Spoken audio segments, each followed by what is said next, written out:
2013. That's the year GTA 5 came out. Think about that for a second. Think about how much has changed in your own life since then. The phone in your pocket didn't exist yet. The console you might be reading this on didn't exist yet either. And somehow this game is still one of the best-selling entertainment products of all time, still being played right now by millions of people on hardware that didn't even exist when it launched. That's the shadow GTA 6 has to step out of. Not a good game, not a solid sequel, it has to be a genuine leap.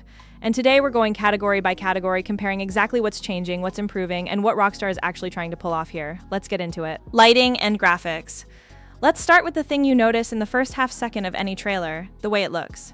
GTA 5, for its time, was stunning. I mean that genuinely. In 2013, nothing else on console looked like it, but it was built for hardware from 2005, the PS3, the Xbox 360. Everything about that engine, from the ground up, was built around limitations that just don't exist anymore. GTA 6 is not fighting those limitations. It was built from scratch for this generation, and the clearest sign of that is lighting. GTA 6 leans heavily on something called ray-traced global illumination.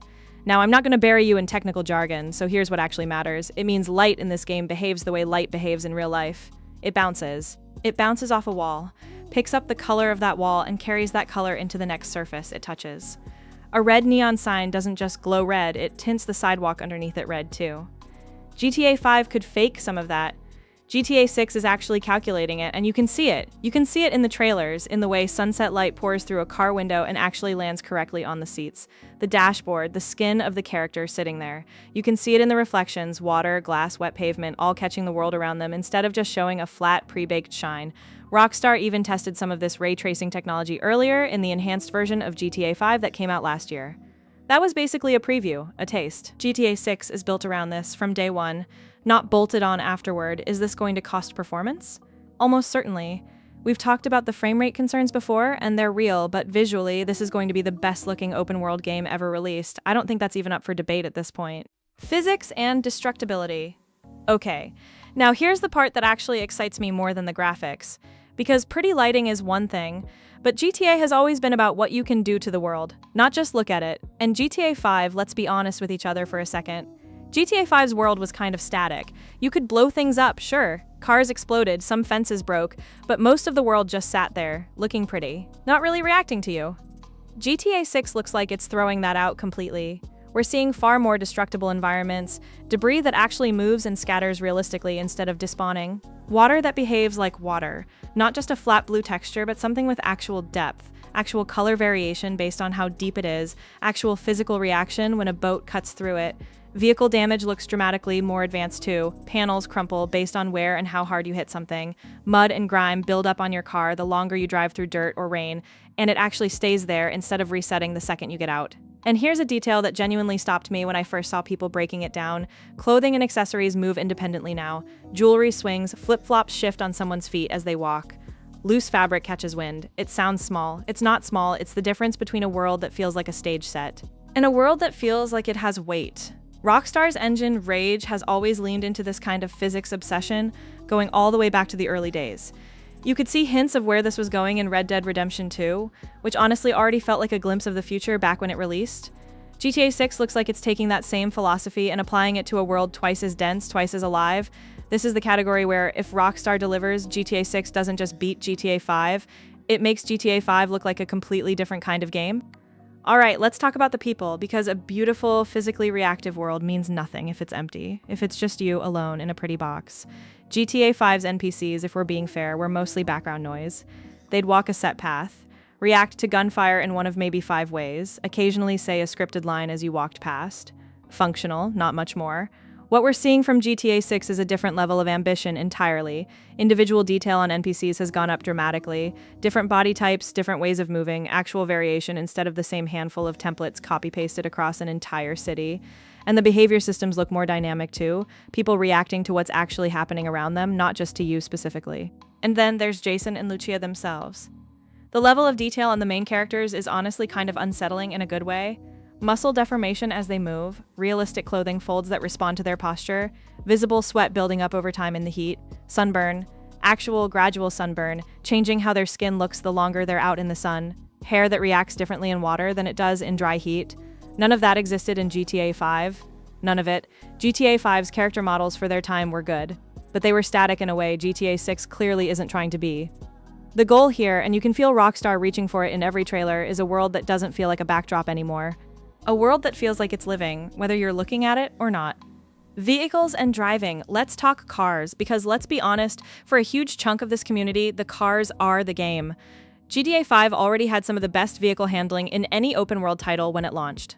That's not nothing, Rockstar's always taken driving seriously, but GTA 6 looks like it's expanding basically every layer of that system. Rendering quality on vehicles is obviously way up. That's true of everything in this game, but it's the smaller stuff that's actually more interesting to me. Grime and scratches building up naturally based on your environment suspension that visibly reacts during hard braking, sharp turns, off-roading, not just a canned animation, but something that responds to how you're actually driving in that moment. Tire tracks now reflect the actual tread pattern and tire size of the vehicle you're driving. Water runs off your car, realistically, after you drive through rain or through the ocean. And apparently, and I love this detail, high-end cars in Vice City actually draw crowds, NPCs stopping to look. Some even filming it on their phones. That's not a gameplay mechanic, that's atmosphere, that's Rockstar building a world where owning a nice car actually means something socially, not just mechanically. GTA 5's customization was already deep for 2013. GTA 6 looks like it's taking that foundation and building an entire second story on top of it. The world itself, map and scale. Now let's zoom all the way out, let's talk about the world these systems are actually running in. GTA 5 gave us Los Santos and Blaine County, a city and the countryside wrapped around it. Genuinely impressive for its era, one of the most detailed open worlds ever built at the time.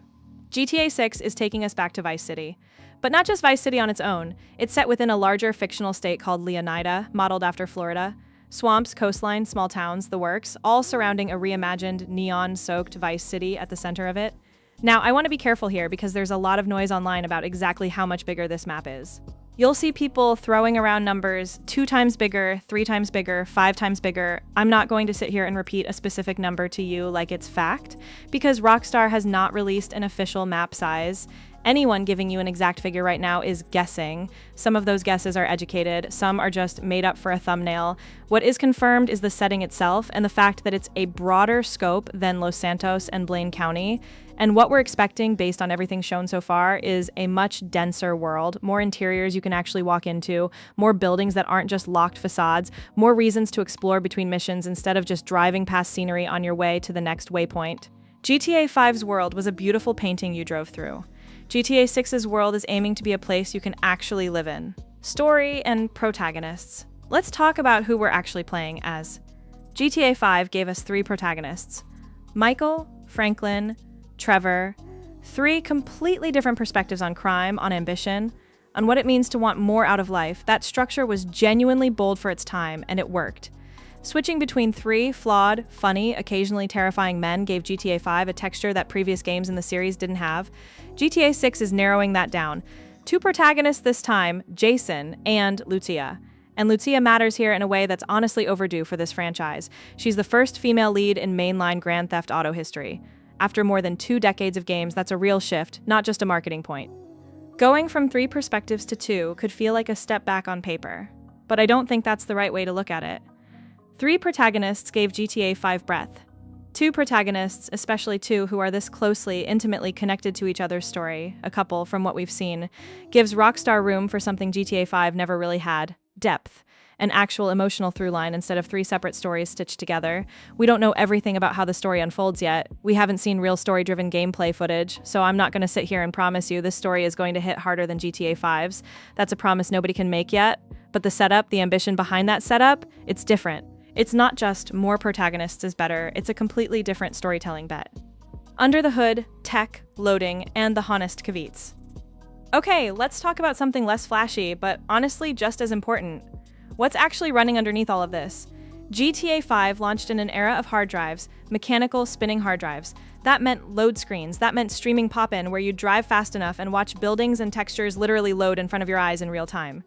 GTA 6 is being built specifically around solid-state drives. Both the PS5 and Xbox Series X are SSD-based consoles, and Rockstar is designing around that from the ground up. What that should mean, in practice, is faster loading, way less texture pop-in, and a world that can support way more happening at once without buckling under the pressure of an old-school hard drive trying to keep up.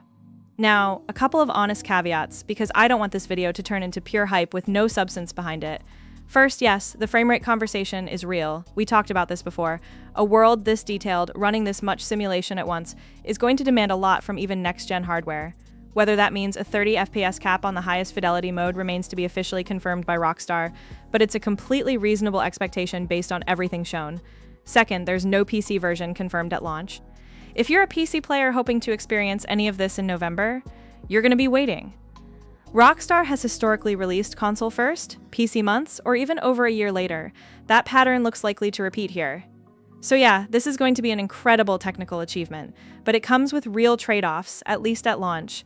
I'd rather tell you that, honestly, than let you walk into November expecting a flawless miracle with zero compromises. Wrapping it up, so where does that leave us? Graphics, not even close. GTA 6 wins, and it's not particularly close. Physics and world interaction looks like a genuine generational leap, assuming everything shown in the trailers actually holds up in full gameplay. Characters and NPCs dramatically more detailed, more individual, more alive, vehicles, an already strong foundation from GTA 5 expanded in almost every direction. The map, broader confirmed scope, denser world, though be careful of anyone giving you an exact size multiplier right now because nobody outside Rockstar actually knows that yet. Story, a genuinely different bet. Fewer protagonists, but a tighter, more personal structure, with the series' first female lead. And under the hood, built for next-gen from day one, with real honest trade-offs around frame rate and PC availability that are worth going in with your eyes open about. Here's the thing I keep coming back to, though. GTA 5 defined an entire decade of gaming. That's not an exaggeration, it genuinely did. And GTA 6 isn't just trying to be a good follow-up. Based on everything we've broken down today, it's trying to redefine what an open-world game is even capable of. All over again, whether it actually pulls that off. We find out November 19th. If you enjoyed this comparison, let me know down in the comments which category you're most excited about. The physics, the map, the story, whatever caught your attention most. I read every single one of them. Subscribe if you want the next breakdown the second there's something new to compare. Thanks for watching. I'll see you in the next one.